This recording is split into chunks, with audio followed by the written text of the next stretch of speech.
ஸ்ரீ ராமச்சந்திரமூர்த்தி அவதாரம் செய்த தினமாக தான் அந்த தினத்தை தான் நம்ம ராம நவமியாக கொண்டாடுறோம்.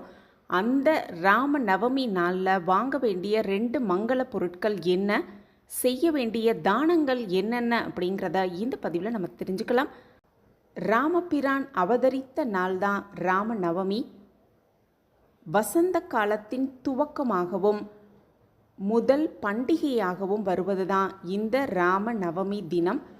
இந்த வருடம் பார்த்தோன்னா ஏப்ரல் 6ஆம் தேதி ஞாயிற்றுக்கிழமையோடு இந்த ராம நவமி சேர்ந்து வருது.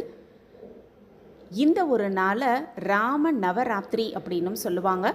மகாவிஷ்ணுவோட அவதாரங்களில் ராம அவதாரம், அது மட்டுமல்ல கிருஷ்ண அவதாரம், இந்த 2 தினங்கள் மட்டும்தான் மிகப்பெரிய விழாவாக நாடு முழுவதுமே கொண்டாடப்படுவது வழக்கம்.